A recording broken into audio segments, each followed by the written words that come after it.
আজ আমি বানাচ্ছি মাছ পাতুরি। এখানে দেখো আমি কাতলা মাছের 4টে বড় বড় পিস আমি নিয়ে নিয়েছি। নিয়ে আমি এটা 10 মিনিট ধরে নুন আর হলুদ মাখিয়ে রেখে দিয়েছি। এরপরে এখানে আমি একটা মশলা পেস্ট আমি করে নিয়েছি। এতে 2টো শুকনো লঙ্কা, 2টো কাঁচা লঙ্কা, একটু 1 টেবিলস্পুন সাদা জিরে এবং সাদা কালো সর্ষে 1 টেবিলস্পুন মিক্স করে এর মধ্যে নুন আর হলুদ মিক্স করে নিয়েছি। এবার মাছগুলোকে মাছের গায়ে লাগিয়ে আমি এখানে বসিয়ে দেবো। আর এখানে একটা কলা পাতা নিয়েছি। কলা পাতাটা একটু আগুনে সেঁকে নিয়ে তাতে আমি একটু সর্ষের তেল মাখিয়ে নিয়েছি।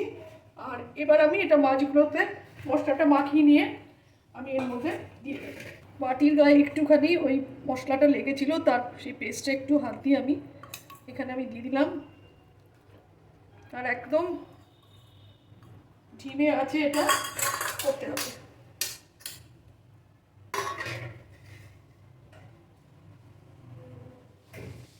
কাঁচা লঙ্কা চিড়ে আমি এর মধ্যে দিয়ে দিলাম। ঝালটা আপনারা যে যা নিজের ইচ্ছে মতন খাবেন।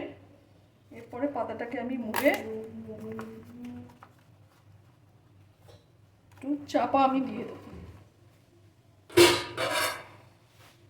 এবার আমি এটাকে 15 মিনিট এটাকে আমি কুক হতে দেবো। 15 মিনিট পরে আমি আবার তোমাদের কাছে ফিরে আসবো। 15 মিনিট পরে চলে এসেছি। আমি বলেছিলাম তোমাদেরকে আমি দেখাবো। একদম পুরো লো ফ্লেমে এটাকে আমি রান্না করেছি। 15 মিনিট পরে এই দেখো, এটা আস্তে আস্তে আমি কড়া থেকে নামিয়ে নিয়েছি। কলা পাতাটা ওপেন করে দিয়েছি। দেখো ভীষণ সুন্দর হয়েছে।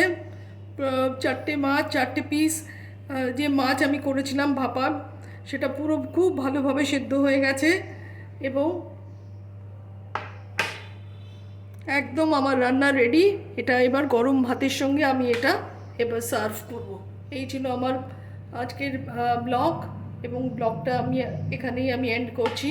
সবাই ভালো থাকবেন, সুস্থ থাকবেন এবং আনন্দে থাকবেন। ধন্যবাদ।